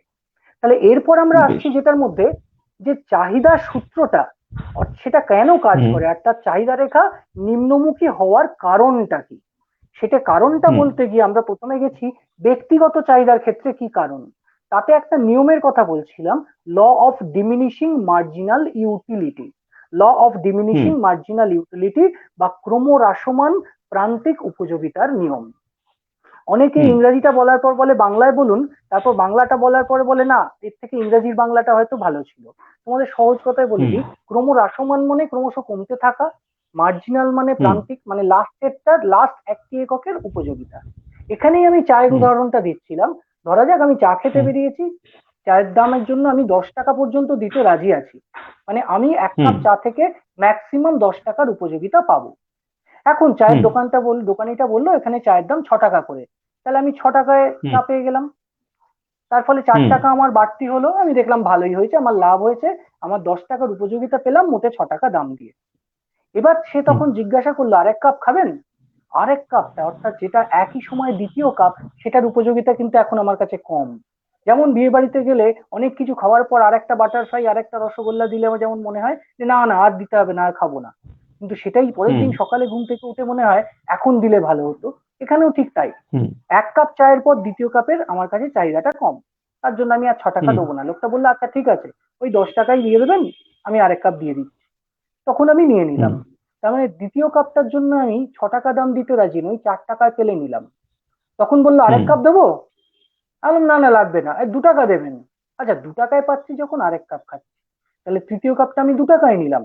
তারপর যখন হুম বললো এবার আপনাকে ফ্রিতে আরেক কাপ চা দিচ্ছে, আমি বললাম না দাদা, মুখটা কষে গেছে, গলাটা একদম জ্বালা জ্বালা করছে, পুড়ে যাবে এরপর চা খেলে। তাহলে একটা সময় হুম আমার প্রান্তিক উপযোগিতা শূন্য হয়ে গেল। পরের দিন বিকেলে যেতে হুম পারি, তখন কিন্তু আমি আর 4 কাপ চা খাবো না। ঠিক একইভাবে হুম যখন আমার কোনো জিনিসের থেকে উপযোগিতাটা কম পাচ্ছি, আমি নিশ্চয়ই সেটা বেশি দাম দিয়ে নেব না, একমাত্র সস্তায় পাওয়া গেলে তবেই নেব। তাই ঠিক। জন্য আমাদের চাহিদা সূত্রটা কার্যকর হয়। অর্থাৎ দাম, যখন বেশি জিনিস কিনি, সেই বেশি জিনিসটা আমরা সস্তায় পেলে তবেই কিনবো, কারণ তার প্রান্তিক উপযোগিতা কম। এছাড়া আর বেশ। একটা কারণের কথা কি বলছি, পরিবর্ত প্রভাব বা সাবস্টিটিউশন এফেক্ট। আর একটা হচ্ছে হুম আয় প্রভাব। আয় প্রভাবের আগে হুম একটা লেজুর আছে দেখো, দাম পরিবর্তন জনিত আয় প্রভাব। তাহলে পরিবর্ত হুম প্রভাবটার মধ্যে প্রথমে যাই। সাবস্টিটিউট প্লেয়ার হুম নামে তোমরা ফুটবল ম্যাচে দেখেছো, সেরকমই পরিবর্তমানে হুম একজনের বদলে আরেকটা যেটা আসতে পারে। এবার ভাবো, হুম পরিবর্ত জিনিসের দামটা বেড়ে গেছে। হ্যাঁ, যে মুহূর্তে তুমি দেখছো কোলগেটের দাম বেড়ে গেছে, তুমি বলছো তাহলে পেপসোডেন্ট কিনে নিয়ে যাই। থামস আপের দাম বেড়ে গেছে, হুম পেপসি কিনে নিয়ে যাই। কফির দাম বেড়ে গেছে, চা হুম কিনে নিয়ে যাই। তাহলে হুম পরিবর্ত প্রভাবের আমরা সংজ্ঞা দিলে কি দেবো? যখন কোনো একটি জিনিসের দাম বাড়ে বা কমে, তখন সেটি অন্য হুম পরিবর্ত দ্রব্যের তুলনায় হয় দামি অথবা সস্তা হয়ে যায়। আর তার জন্য তার হুম চাহিদায় পরিবর্তন আসে। অর্থাৎ চাহিদা হয় কমে হুম অথবা বাড়ে। এই প্রভাবকে বলে হুম পরিবর্ত প্রভাব। আচ্ছা, আয় বেশ। প্রভাব মানে আমরা আগেই জানি, উৎকৃষ্ট দ্রব্যের ক্ষেত্রে আয় বাড়লে চাহিদা বাড়ে, আর নিকৃষ্ট দ্রব্যের হুম ক্ষেত্রে আয় বাড়লে চাহিদা কমে। কিন্তু সরাসরি হুম আয় না বেড়েও আমাদের আয়কে বেশি বা কম মনে হতে পারে। মনে করো, হুম তুমি যখন খুব ছোট ছিলে, তোমার ঘরটাই তোমার কাছে হুম বিশাল লাগতো। এক প্রান্ত থেকে এক প্রান্ত হুম যেতে মনে হতো 10 পা যেতে হচ্ছে। এখন তুমি 3 পায়ে হুম পৌঁছে যাও। ঠিক সেই রকমই হুম তোমার যে মানি ব্যাগের টাকাটা একটা মলে ঢুকে গেলে খুব কম মনে হচ্ছে, যে দুটোর বেশি আমি ফুচকা খেতে পাচ্ছি না, সেইটা কিন্তু ফুটপাতে গেলে অনেক বেশি মনে হতে পারে। তার কারণ আয়টা হুম একই আছে, দামটা কমে গিয়ে তোমার আয়টা অর্থাৎ ক্রয় ক্ষমতাটাকে বাড়িয়ে দিচ্ছে। তাহলে কোনো বেশ। দ্রব্যের দাম কমে গেলে সেটি কিনতে আগের থেকে কম টাকা লাগে। তাই সেইটি কেনার জন্য যে বাড়তি ক্রয় ক্ষমতা আমার হাতে পড়ে থাকে, সেটা অনেকটা আয় হুম বৃদ্ধির সমতুল। এই আয় বৃদ্ধির হুম সমতুল প্রভাব দেয় বলে একে বলে দাম পরিবর্তন জনিত আয় প্রভাব। তাহলে প্রশ্নে কিন্তু আচ্ছা। আয় প্রভাব বললে আমরা দুরকম বলতে পারি। আয় বাড়লে চাহিদার হুম উপর যে প্রভাব পড়ে তাকে বলে আয় প্রভাব। আর হুম দাম পরিবর্তনের ফলে পরোক্ষভাবে আয় বা ক্রয় ক্ষমতার পরিবর্তন হলে তা চাহিদার উপর যে প্রভাব ফেলে, তাকে বলে দাম পরিবর্তন জনিত আয় প্রভাব। আচ্ছা, বেশ। চাহিদা রেখা নিম্নমুখী যখন আমরা বলছি, তখন এই দুটো তো হুম ব্যক্তিগত চাহিদার হলো। এবার দেখো, হুম সামগ্রিক চাহিদার উপরও কিন্তু একটা বিষয় আছে, সেটা হচ্ছে ক্রেতার হুম সংখ্যার পরিবর্তন। হুম মনে করো যে মিষ্টির দাম কমেছে বলে তুমি দুটো মিষ্টি বেশি কিনছো, তাহলে তোমার হুম ব্যক্তিগত চাহিদা দুই পরিমাণ বাড়লো। আর বাজারে আরেকটা হুম লোক যে আগে কিনতো না, সে এখন নতুন করে দুটো কিনতে এলো। তাহলে বাজার চাহিদা কিন্তু তোমার জন্য দুই, আর একজনের জন্য দুই, মোট 4 বাড়লো। তাহলে দাম কমলে হুম যে চাহিদা বাড়ছে বাজার চাহিদা রেখাটা, সেটাতেও বোঝা যাচ্ছে যে কেন নিম্নগামী হচ্ছে। হুম এবার আমরা পরবর্তী অংশটায় আসছি, যে অংশটা আমরা দেখব চাহিদার পরিবর্তন, চাহিদার পরিবর্তন আর চাহিদার পরিমাণের পরিবর্তন। চাহিদার বেশ। পরিবর্তন ও চাহিদার পরিমাণের পরিবর্তন, এই দুটো জিনিস হুম কাছাকাছি লাগছে কিন্তু একটুখানি আলাদা। তার কারণ হচ্ছে, হুম ওই যে আমরা চাহিদা অপেক্ষক পড়ার সময় পড়েছিলাম যে চাহিদার একটা হুম প্রধান নির্ধারক বিষয়, মানে বেস্ট ফ্রেন্ডের মতো, সে হচ্ছে দাম। আর বাকিরা হুম অন্যান্য, আদার্স, অন্যান্য বিষয়গুলো। হুম যখন হুম দ্রব্যের দামের পরিবর্তন হয়, তার জন্য চাহিদার পরিবর্তনকে বলে চাহিদার পরিমাণের পরিবর্তন। আর যখন হুম দ্রব্যের দাম স্থির থাকে, অন্য বিষয়ের হুম পরিবর্তন হয়, তখন তাকে বলে চাহিদার পরিবর্তন। তাহলে চাহিদার হুম পরিমাণের পরিবর্তনের ক্ষেত্রে 1 নম্বর পয়েন্ট, দামের পরিবর্তন হয় কিন্তু অন্য বিষয় স্থির থাকে। আর এখানে হচ্ছে হুম। দাম স্থির থাকে কিন্তু অন্য বিষয়ের পরিবর্তন হয়। একই হবে দেখো আচ্ছা। যে এইখানে ছবিটা দেখো, একই চাহিদা রেখার ওপর P0 দামে আমার Q0 চাহিদার পরিমাণ ছিল। যেই দামটা P1 হলো, আমি চাহিদাটা কমে P1 হলো, আমি চাহিদাটা বাড়িয়ে Q1 করলাম, কিন্তু ওই লাইনটার উপর দিয়ে কিন্তু যাচ্ছি, যেমন রেল লাইনের উপর কৌস্তববাবু গাড়ি যায়, ছবিটা রোপওয়ের একটু উপর। তুলতে হবে। কৌস্তববাবু হ্যাঁ। ছবিটা আরেকটু তুলতে হবে। ছবিটা আরেকটু তুলবেন, হুম। আরেকটু তুলতে হবে, বোর্ডটা আপনার উপরের দিকে। ঠিক আছে। হ্যাঁ হ্যাঁ হ্যাঁ হ্যাঁ হ্যাঁ হ্যাঁ, ঠিক আছে ঠিক আছে আচ্ছা, ঠিক আছে। তাহলে আমরা কি দেখতে পাচ্ছি? এই যে চাহিদার পরিমাণের পরিবর্তনের ক্ষেত্রে আমরা এই ছবিটা দেখালাম, অর্থাৎ সেই ছবিটা হুম। কিন্তু দেখাচ্ছে একটাই চাহিদা রেখা, একই চাহিদা রেখার উপর এক প্রান্ত থেকে আরেক প্রান্তে আমার পরিবর্তনটা বোঝাচ্ছে। কিন্তু বেশ। এইখানে দেখো দুটো চাহিদা রেখা রয়েছে, অর্থাৎ হুম। দামটা একই থাকা অবস্থায় আয় বাড়ার জন্য চাহিদাটা বেশি হয়ে গেল, কিংবা পরিবর্ত হুম। দ্রব্যটার দাম বেড়ে যাওয়ার জন্য জিনিসটা বেশি কিনলাম, আমরা অন্য চাহিদা হুম। রেখায় চলে গেলাম। তাহলে 3 নম্বর হুম। পয়েন্ট কি দেখতে পাচ্ছি? চাহিদা রেখা স্থানান্তর অথবা শিফট হুম। হয়। আর এখানে কি হুম। দেখতে পাচ্ছি? একই চাহিদা রেখার উপর এক বিন্দু থেকে অন্য বিন্দুতে যায়। তাহলে আমরা হুম। 3টে পয়েন্ট পেলাম চাহিদার পরিবর্তন আর চাহিদার পরিমাণের পরিবর্তনের। একটা পয়েন্ট পেলাম হচ্ছে যে চাহিদার পরিবর্তনের ক্ষেত্রে দাম স্থির থাকে, অন্য বিষয়ের পরিবর্তন হয়। আর চাহিদার হুম। পরিমাণের পরিবর্তন তাকে বলে চেঞ্জ ইন কোয়ান্টিটি ডিমান্ডেড। তার ফলে হুম।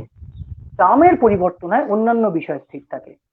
হ্যাঁ, হুম। চাহিদার পরিবর্তনের ক্ষেত্রে চাহিদা রেখার স্থানান্তর বা শিফট হয়, আর চাহিদার পরিমাণের পরিবর্তনের ক্ষেত্রে অ্যালং দ্য কার্ভ মুভমেন্ট হয়, অর্থাৎ একই চাহিদা রেখার উপর এক বিন্দু থেকে অন্য বিন্দুতে যায়। এই যে দুটো জিনিস, হুম। এদেরকে আমরা চেনার জন্য একটু আলাদা নাম দিয়ে দিই। সেই আলাদা নাম হুম। দুটো কি কি সেটা একবার দেখে নিতে হবে। হুম। দেখো, চাহিদা বাড়লে যখন সেটা স্থানান্তর হচ্ছে, তখন চাহিদা বাড়াটাকে বৃদ্ধি বলছি আর কমাটাকে হ্রাস বলছি। অর্থাৎ চাহিদার হুম। পরিবর্তন শিফটের জন্য যেটা বাড়ে তাকে আমরা চিনছি বৃদ্ধি বা হ্রাস নাম দিয়ে, ইনক্রিজ বা হুম। ডিক্রিজ। কিন্তু হুম। যখনই চাহিদার পরিমাণটা বাড়ছে বা কমছে, তার নামটা আমরা পাল্টে দিয়েছি প্রসারণ বা সংকোচন। তাহলে প্রসারণ হুম। মানে যাকে আমরা বলি এক্সপ্যানশন বা এক্সটেনশন, আর সংকোচন হচ্ছে কন্ট্রাকশন। তাহলে হুম। এরকম একটা প্রশ্ন আসতেই পারে, চাহিদার বৃদ্ধি ও চাহিদার প্রসারণের পার্থক্য কি? চাহিদা হুম। বৃদ্ধি আর প্রসারণ দুটোতেই চাহিদা বাড়ে, কিন্তু চাহিদা বৃদ্ধির ক্ষেত্রে দাম স্থির থেকে অন্য কোনো বিষয়ের জন্য বাড়ে, আর চাহিদার প্রসারণের ক্ষেত্রে দাম কমে যাওয়ার জন্য বাড়ে। এবার আমরা যেটা বেশ। দেখবো, এই যে চাহিদাটা পরিবর্তন হচ্ছে, চাহিদা হুম। পরিবর্তনের কারণ কি কি, কি কি কারণে এই হুম। চাহিদার পরিবর্তন অর্থাৎ চাহিদা রেখা শিফট হয়। তাহলে দু ধরনের হুম। পরিবর্তন বলেছি, একটা হচ্ছে বৃদ্ধি আর একটা হচ্ছে হ্রাস। হুম। বৃদ্ধি মানে কি? ডান দিকে সরে যাওয়া, এই যে ডান দিকে সরে হুম। যাচ্ছে, এটা হলো বৃদ্ধি। হুম। তাহলে তার হুম। কারণগুলো কি কি? প্রথম কথা, আয় বৃদ্ধি, আয় বাড়লে আমি বেশি কিনবো, একই দামে আমি বেশি কিনে আনবো, চাহিদা রেখাটা ডান দিকে সরে যাবে। রুচির ঠিক। পরিবর্তন পক্ষে, মানে জিনিসটা আমার আরো হুম। ভালো লাগছে, তাই জন্য আমি বেশি হুম। কিনছি। পরিবর্ত দ্রব্যের হুম। দাম বৃদ্ধি, পরিবর্ত হুম। দ্রব্য অর্থাৎ ধরো কফির দাম বেড়ে গেছে তাই চাটা বেশি কিনছি। আর হুম। পরিপূরক দ্রব্যের দাম হ্রাস, দুধের দাম চিনির দাম হুম। কমে গেছে, বেশি করে চা খাচ্ছি। এবার চলে যাই আমরা বেশ। চাহিদার পরিবর্তনের কারণে হ্রাসের দিকে। হ্রাসে গেলে কি দেখতে হুম। পাচ্ছি? উল্টোটায়, আয় হ্রাস, তার হুম। ফলে বাঁদিকে সরবে। বাঁদিকে সরা মানে ছবিটা হুম। জাস্ট একই ছবি, অ্যারো চিহ্নটা বাঁদিকে হয়ে গেল। তারপর হচ্ছে রুচির হুম। পরিবর্তন বিপক্ষে। হ্যাঁ, বার্ড ফ্লু খবর হুম। আসার ফলে আমি আর চিকেন খাচ্ছি না, না বাবা চিকেন খাবো না। হুম। কিংবা পরিবর্ত হুম। দ্রব্যের দাম হ্রাস, কফির দাম কমে গেছে তাই চল চায়ের বদলে হুম। কফি খাই, বেচারা চায়ের কিন্তু হুম। দাম একই ছিল। আর পরিপূরক হুম। দ্রব্যের দাম বৃদ্ধি। তাহলে বেশ। এই যে জায়গাগুলো আমরা পড়লাম, এই জায়গা থেকে হুম। 2 নম্বরের কি কি প্রশ্ন আসতে পারে সেটা তোমরা টেস্ট পেপার দেখলেই জানতে পারবে। একটা তো থাকে, বেশ। চাহিদা কাকে বলে? হুম। চাহিদার সূত্রটি লেখো। হুম। ব্যক্তিগত চাহিদার নির্ধারক বিষয়গুলি কি কি? হুম। বাজার চাহিদা কি কি বিষয়ের উপর নির্ভর করে? আয় হুম। প্রভাব কাকে বলে? পরিবর্ত হুম। প্রভাব কাকে বলে? আয় হুম। দাম পরিবর্তনজনিত আয় প্রভাব ও আয় প্রভাবের মধ্যে পার্থক্য কি? চাহিদা হুম। রেখা স্থানান্তর কখন হয়? চাহিদার হুম। পরিবর্তন কাকে বলে? চাহিদার হুম। পরিবর্তন ও চাহিদার পরিমাণের পরিবর্তনের পার্থক্য কি? চাহিদা হুম। অপেক্ষক কাকে বলে? চাহিদা হুম। তালিকা কি একটি উদাহরণ সহ দেখাও। কিংবা বিভিন্ন উদাহরণমূলক প্রশ্নও আসতে পারে, যে ধরা যাক বেশ। তোমার কম্পিউটার সফটওয়্যারের দাম বেড়ে গেছে, তাহলে হুম। পার্সোনাল কম্পিউটারের চাহিদার উপর কি প্রভাব পড়বে? কম্পিউটার সফটওয়্যার আর পার্সোনাল কম্পিউটার কিনতে গেলে সফটওয়্যার লাগে, অর্থাৎ একে অপরের পরিপূরক দ্রব্য। তাহলে আমি বলতে হয় পরিপূরক দ্রব্যের যেহেতু দাম বেড়ে গেছে, তাহলে কম্পিউটারেও দাম বেড়ে যেতে পারে, তাই কম্পিউটারের চাহিদা কমে যাবে, কারণ পরিপূরক দ্রব্যের ক্ষেত্রে আচ্ছা। সম্পর্কটা ব্যস্তানুপাতিক। এই ধরনের প্রশ্ন তোমাদের আসতে পারে, এইগুলো নিয়ে তোমরা বেশ, তৈরি করো। এই অংশটা আমাদের আজকে এখানেই শেষ করছি। আমরা আজকে আলোচনায় ছিলাম অর্থনীতি বিষয় নিয়ে, দ্বাদশ শ্রেণীর অর্থনীতি বিষয় নিয়ে। আজকে আমাদের সঙ্গে লাইভে রয়েছেন হুগলি ব্রাঞ্চ গভর্নমেন্ট স্কুলের শিক্ষক মাননীয় শ্রীযুক্ত কৌস্তুভ দাস মহাশয়। আমরা আলোচনা করলাম দ্বিতীয় অধ্যায় চাহিদা নিয়ে এবং বিভিন্ন উদাহরণের সহযোগে অত্যন্ত প্রাঞ্জলভাবে বিষয়টি ছাত্রদের কাছে তুলে ধরেছেন। মানে আমাদের মতো মানুষ যারা অর্থনীতির সঙ্গে সংযুক্ত নই, তারাও কিন্তু কৌস্তুভবাবুর আলোচনা থেকে চাহিদা সংক্রান্ত বেশ কয়েকটা জিনিস আমরা জানতে পারলাম। ফলে যারা অর্থনীতি নিয়ে পড়াশোনা করছো, দ্বাদশ শ্রেণীর ছাত্র, তারা নিশ্চয়ই আলোচনা থেকে উপকৃত হয়েছে। কৌস্তুভবাবু, আমাদের কাছে দুটো প্রশ্ন এসে পৌঁছেছে। কল্যাণী হ্যাঁ, থেকে বলুন। প্রশ্ন করছে কিংসুক দত্ত। কিংসুক দত্তের প্রশ্ন, বাজার চাহিদা ও ব্যক্তিগত চাহিদার পার্থক্য যদি প্রশ্ন আসে তাহলে কোন কোন পয়েন্টগুলো উল্লেখ করব? বাজার চাহিদা ও ব্যক্তিগত চাহিদার পার্থক্য লিখতে কোন কোন পয়েন্টগুলো উল্লেখ করা বাঞ্ছনীয়? হুম, এটা যদিও আমরা যখন আলোচনার জায়গাটা বলছিলাম। আমরা টাচ করে এসেছি, তবুও কিংসুক একটু আগে প্রশ্নটা পাঠিয়ে দিয়েছে আমাদের কাছে। কিংসুক, তুমি হুম, শুনতে থাকো, তোমার উত্তর তুমি এখান থেকে পেয়ে যাবে। হ্যাঁ, ব্যক্তিগত চাহিদা একজন ব্যক্তির চাহিদা, আর বাজার চাহিদা বেশ। হচ্ছে এরকম অনেক ব্যক্তির চাহিদার সমষ্টি। তাহলে প্রথম হুম। পয়েন্টটা হচ্ছে ব্যক্তিগত চাহিদার সমষ্টি হলো বাজার চাহিদা। দ্বিতীয় হুম। পয়েন্টটা হচ্ছে ব্যক্তিগত চাহিদার চারটে মাত্র নির্ধারক আছে: দ্রব্যের দাম, ক্রেতার আয়, পরিপূরক বা পরিবর্ত দ্রব্যের দাম এবং রুচি ও পছন্দ। আর বাজার হুম। চাহিদার ক্ষেত্রে এই চারটে ছাড়াও আরো দুটি নির্ধারক বিষয় আছে। একটা হলো ক্রেতার সংখ্যা বা জনসংখ্যা, আর একটা হলো আয়ের হুম। বন্টনের সুষমতা। আর 3 নম্বর বেশ। পয়েন্টে আমরা এক্সট্রা লিখতে পারি যে ব্যক্তিগত হুম। চাহিদা রেখার থেকে বাজার চাহিদা রেখাটা একটু বেশি চ্যাটালো বা ফ্ল্যাটার হয়। আচ্ছা। সৌগত দা। বেশ, কিংসুক। হ্যাঁ, কিংসুক, তুমি তোমার উত্তর পেয়ে গেছো। আমরা আরেকটি প্রশ্ন পেয়েছি। এই প্রশ্নটা করেছে সায়নী ঘোষ হুগলি থেকে। ওর প্রশ্ন হচ্ছে, চাহিদা রেখার সংজ্ঞা লেখার সময় গ্রাফ বা লেখচিত্র কি দিতে হবে উদাহরণ হিসেবে? চাহিদা রেখার সংজ্ঞা লেখার সময় গ্রাফ বা লেখচিত্র কি উদাহরণ বা উত্তরের সপক্ষে দিতে হবে? প্রশ্ন করেছে সায়নী ঘোষ হুগলি থেকে। শুধু এই প্রশ্নটি না, সমস্ত প্রশ্নের ক্ষেত্রে বলছি, 2 নম্বরের হুম। প্রশ্ন থেকে আরম্ভ করে যে কোনো জায়গায় ছবি দিতে বলুক বা না বলুক, যেমন ভূগোলে হয় হুম। তেমন অর্থনীতিতে ছবি যদি তোমার বেশ। দেওয়া যায় মনে হয়, ছবি একটা দিয়ে হুম। দিতে হবে অবশ্যই। এক্ষেত্রে চাহিদা রেখার বেশ। সংজ্ঞা দেবে, কি দেবে? যে চাহিদা ও দামের সম্পর্ককে রেখাচিত্রের আকারে প্রকাশ করলে আমরা চাহিদা রেখা পাই। এখানে হুম। একটি নিম্নমুখী চাহিদা রেখার সাহায্যে বিষয়টি দেখানো হয় বলে একটি চাহিদা বেশ। রেখার ছবি আঁকবে। সেখানে কিন্তু ওই 10, বেশ। 20, 50 না দিলেও হবে, জাস্ট রেখাটা এঁকে হুম। P0 Q0 দিয়ে একটা পয়েন্ট দেখিয়ে দিলেই হবে। বেশ। বেশ, সায়নী, তুমি তোমার উত্তর পেয়ে গেছো এবং তার সঙ্গে অন্য ছাত্রছাত্রী যারা লাইভে রয়েছে, এই অনুষ্ঠানটা দেখছো, তারাও জেনে গেলে যে অর্থনীতি বিষয় নিয়ে আজকে আমাদের সঙ্গে লাইভে রয়েছেন হুগলি ব্রাঞ্চ গভর্নমেন্ট স্কুলের শিক্ষক শ্রীযুক্ত কৌস্তুভ দাস মহাশয়। তিনি যেটা আলোচনা করলেন যে যখনই তোমার কোনো গ্রাফ বা ছবি দেওয়ার জায়গা তুমি পাবে প্রশ্নের মধ্যে উত্তর লেখার সময়, তাহলে কিন্তু তুমি তখনই সেটা প্রয়োগ করবে এবং যত বেশি তুমি এই কাজগুলো করবে তত তোমার খাতাটা কিন্তু ভালো হবে, পরীক্ষক নজরে পড়বে তোমার খাতা, এবং অবশ্যই পরীক্ষকের সুনজর মানেই তুমি নম্বর পাবে বেশি। কৌস্তুভবাবু, আমরা আলোচনার শেষের দিকে চলে আসছি। আহ, একটা প্রশ্ন, আমরা আমরা সকলেই জানি আমরা কোভিড-19 নিয়ে আমরা রয়েছি এবং বেশ কয়েকদিন লকডাউন এর মধ্যে দিয়ে আমরা দেশবাসী চলছি, রাজ্যবাসী এবং ভারতবর্ষের বিভিন্ন মানুষ। আমরা সকলে দেখতে পাচ্ছি প্রতিদিন নানা জায়গায় প্রান্তিক চাষিরা, পরিযায়ী শ্রমিকরা, তারা নানানভাবে ক্ষতিগ্রস্ত হচ্ছেন এবং বহুভাবে আপনার আলোচনাতে একটু আগে উঠে এসেছে যে বাজারে বিভিন্ন অর্থনীতিবিদরা বলছেন যে বাজারে ক্রয় ক্ষমতা বৃদ্ধির জন্য মানুষের হাতে কিছু টাকা পয়সা দেওয়া প্রয়োজন। আপনি একজন অর্থনীতির শিক্ষক এবং অর্থনীতির শিক্ষক হিসেবে অর্থনীতির ছাত্রদের কাছে আপনার কি সুপরামর্শ থাকবে? তারা যখন এই ধরনের কোনো দায়িত্বে পৌঁছবে, তারা যখন রাষ্ট্রের সিদ্ধান্তের ক্যাটালাইজ করার মতো জায়গায় তারা যাবে, তখন তারা এই ধরনের পরিযায়ী শ্রমিক, প্রান্তিক মানুষ, তাদের দিকে তাকিয়ে অর্থনীতিকে কোন দিকে এগিয়ে নিয়ে যাওয়ার দিশা সরকারকে দেখাবে? কৌস্তব। এই বিষয়ে আমার একটা উদাহরণ যেটা মনে হয়, সেটা হচ্ছে আমাদের হুম। স্কুলে আমরা যখন স্পোর্টস করি তখন লং হুম। জাম্পের একটা ইভেন্ট হয়। একটা ছেলে বেশ। অনেক দূর তার প্রথম পাটা ফেললো, ফেলার পরও হুম তার পেছনের হাতটা পেছনে পড়ে গেল, ওই ছাপটাকেই হুম কিন্তু আমরা ধরি যেখানে সব থেকে হুম পেছনে আছে। অর্থাৎ সে 10 মিটার লাফ মেরেছে, অথচ তার মাপটা দেয়া হলো 6 মিটার। ঠিক একই ভাবে হুম আমাদের অর্থনীতি, আমাদের দেশ, আমরা নিজেদেরকে ভাবতে পারি ওই লাফিয়ে চলা পাটার মতো, যে পাটা অনেক হুম দূর এগিয়ে গিয়ে পড়ছে, এগিয়ে গিয়ে ভাবলাম হুম আমি বেঁচে গেলাম, কিন্তু আমার ওই হাতটা, পেছিয়ে থাকা হাতটা যেখানে মাটি ছুঁলো, অর্থাৎ আমার পিছনে পড়ে থাকা মানুষগুলো, দরিদ্র মানুষগুলো হুম যেখানে পিছিয়ে পড়ে রইলো, তাকে এড়িয়ে কিন্তু আমি অর্থনীতিকে এগিয়ে নিয়ে যেতে পারবো না, কখনোই পারবো না। কেন? আমার যদি প্রচুর টাকাও থাকে, আমার যদি প্রচুর হুম টাকাও থাকে, তাহলে আমি কেন ভালো থাকতে পারবো না? আমি তো আনাজ স্টোর করে হুম রেখেছি। হ্যাঁ, রেখেছি। হুম শ্রমিকরা কাজ পাচ্ছে না হুম তো আমার কি? সত্যি তো আমার কি? চাষিরা খেতে পাচ্ছে না তো আমার কি? 2 বছর পরে যখন এই চাষিরা আর থাকবে না চাষ করার জন্য, শ্রমিকরা থাকবে না আর কারখানায় কাজ করার জন্য, স্টকটা যখন ফুরিয়ে যাবে, আমি কি টাকা খাবো, না সোনা খাবো, না হিরে খাবো? এই কথাটা ভাবলেই আমরা বুঝতে পারবো যে অন্যরা বাঁচলে তবে আমি বাঁচবো, সবাইকে নিয়ে একসঙ্গে না বাঁচতে পারলে একা বেশি দিন বিচ্ছিন্ন দ্বীপের মতো বাঁচা যায় না। তাই জন্য অর্থনীতিকে সামাজিক বিজ্ঞান বলা হয়।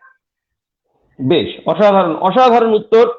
আমরা যে আলোচনার মধ্যে রয়েছি, আমরা দ্বাদশ শ্রেণীর অর্থনীতি বিষয় নিয়ে আলোচনা করছি, চাহিদা বিষয় নিয়ে, এবং যারা অর্থনীতি নিয়ে পড়াশোনা করছো তারা জানো কৌস্তববাবু আজকে ভীষণ প্রাঞ্জল, একদম জীবন থেকে, আমাদের দৈনন্দিন জীবনের যে উদাহরণগুলো নিয়ে আমরা চলি সেইভাবে একটি অত্যন্ত জটিল বিষয় তোমাদের কাছে তুলে ধরেছেন, এবং সেই তুলে ধরার সঙ্গে বর্তমান সময়ের পরিপ্রেক্ষিতে আমরা একটা প্রশ্ন তার কাছে রেখেছিলাম, তিনি অত্যন্ত সুন্দরভাবে এটা উত্তর দিয়েছেন। এবং যারা আজকে অনুষ্ঠানটা লাইভে দেখছো বা যারা লাইভে দেখছো না, পরবর্তীকালে ইউটিউব লিঙ্কটা দেখবে, তারাও বুঝতে পারছো যে অর্থনীতির ছাত্র হিসেবে আমাদের যেটা মাথায় রাখতে হয়, সমাজের সব অংশের মানুষজনকে একত্রে নিয়ে চলা, এই একত্রে নিয়ে চলাটাই অর্থনীতির চালিকা শক্তি। একজন বা দুজন মানুষ যদি মগডালে উঠে বসে থাকেন আর বাকিরা যদি গাছের তলায় পড়ে থাকে, তাহলে যেমন আমরা এগিয়ে যেতে পারি না, ঠিক সেরকম ভাবে অর্থনীতির চাকাটা ঘোরাতে গেলে কৌস্তববাবুর আলোচনা থেকে আমরা জানতে পারছি সমাজের প্রত্যেকটা অংশের মানুষ, বিশেষত প্রান্তিক যে মানুষজন রয়েছেন, যে সমস্ত প্রান্তিক কৃষক রয়েছেন, যে সমস্ত পরিযায়ী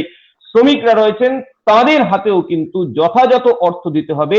তাদের যদি সঠিকভাবে উন্নয়নের পাদপ্রদীপের আলোয় আনা যায়, তবেই কিন্তু দেশের অর্থনীতির সুদৃঢ় হবে। এই কথাটা কিন্তু আমরা অনেক ক্ষেত্রেই, আমরা যারা রাজনীতিক কারবারি দেখি, আমরা যারা দেশের চালিকা শক্তি বিভিন্ন রাজনৈতিক নেতৃবৃন্দকে দেখি, তারা কিন্তু অনেক ক্ষেত্রেই এই কথাটা ভুলে যায়, এবং তার ফলে কিন্তু আমরা দেখতে পাই একদল মানুষ হ্যালোজেন লাইটের তলায় বাস করছেন, আরেক দল মানুষের প্রদীপ জ্বালানোর মতো তেলটুকু অব্দি নেই। এই এই যে বিশাল একটা দূরত্ব অর্থনীতির মধ্যে, যেটা কৌস্তববাবু ভীষণ সুন্দরভাবে আলোচনা করলেন, যারা অর্থনীতির ছাত্র আজকের আলোচনাটা দেখলে তারা নিশ্চয়ই এখান থেকে বুঝতে পেরেছো। কৌস্তববাবু, যেহেতু ক্লাস 12-এর ছেলেরা প্রথম ক্লাস করছে ইকোনমিক্স, তাদের জন্য আপনার কোনো বিশেষ নির্দেশ বা উপদেশ থাকবে যে আগামী দিনে অর্থনীতির বিষয়গুলো, যদিও আপনি একটা আলোচনা করেছেন যে বইটা খুব খুঁটিয়ে খুঁটিয়ে পড়তে হবে, কিন্তু আরো কি কোনো বিশেষ নির্দেশ বা উপদেশ আপনি ছাত্রদের জন্য দেবেন? অবশ্যই দেবো, কারণ আমাদের দুটো জিনিসই গুরুত্বপূর্ণ।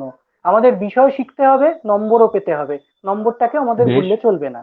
আর নম্বর হুম পাওয়ার পরিকল্পনা হচ্ছে প্রথম থেকেই ছাত্ররা এখন জানে কোন চ্যাপ্টার থেকে 5 নম্বর, কোথার থেকে 1 নম্বর, কোথার থেকে 2 নম্বর।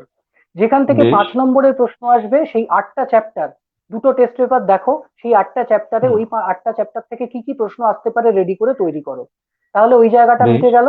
সেই চ্যাপ্টার গুলো হুম তুমি কম খুঁটিয়ে পড়লেও চলবে, শুধু ওই হুম প্রশ্নগুলোর উত্তর কেউ যদি ভালো করে জেনে যায়, যে প্রশ্নটা হুম চিনতে পেরে লিখে আসতে পারে, তাহলেই হবে।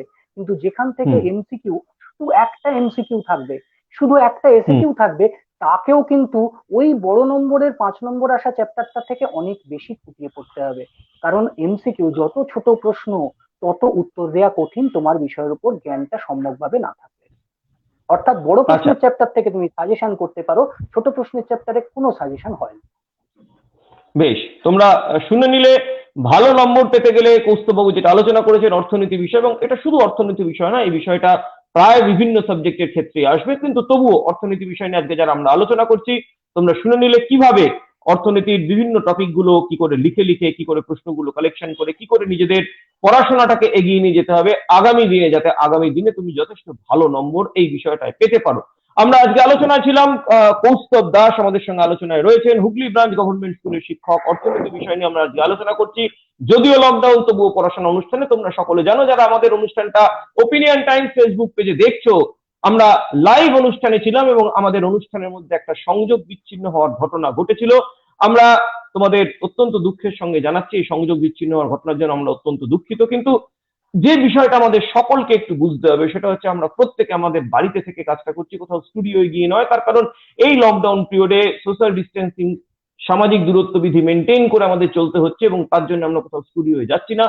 বাড়িতে বসে ইন্টারনেট সংযোগ ব্যবস্থাটাকে কাজে লাগিয়ে আমরা তোমাদের কাছে আমাদের আলোচনাটা পৌঁছে দেওয়ার চেষ্টা করছি। এবং এই আলোচনায় কারা আসছেন? আলোচনায় আসছেন পশ্চিমবঙ্গের বিভিন্ন সরকারি বিদ্যালয়। সরকারি বিদ্যালয় মানে পশ্চিমবঙ্গের সেরা সেরা বিদ্যালয়। এই সেরা বিদ্যালয়ের সেরা শিক্ষক শিক্ষিকাবৃন্দ আসছেন ওপিনিয়ন টাইমস এবং পশ্চিমবঙ্গ সরকারি বিদ্যালয় শিক্ষক সমিতির যৌথ উদ্যোগের অনুষ্ঠান, যদিও লকডাউন তবুও পড়াশোনা অনুষ্ঠানে। ফলে ইন্টারনেট সংযোগের জন্য কিছুটা আমাদের অনুষ্ঠান সম্প্রচারে বিঘ্ন ঘটেছে। আজকে অন্যান্য দিনেও কিছুটা বিঘ্ন ঘটে, কিন্তু আমরা আশা করি এই ব্যবস্থাটার সঙ্গে আমরা সকলে মানিয়ে নিয়েছি। এবং জানো যে আমরা ছাত্রছাত্রীরা সকলে জেনে গেছি যে রাজ্যের বিভিন্ন জায়গায় কিন্তু এখন হঠাৎ করে ইন্টারনেট সংযোগকে বিচ্ছিন্ন করে দেওয়া হচ্ছে, তাৎক্ষণিক বিচ্ছিন্ন করার ঘটনা ঘটছে, কখনো কখনো ঘোষণা করে, কখনো কখনো ঘোষণা না করে।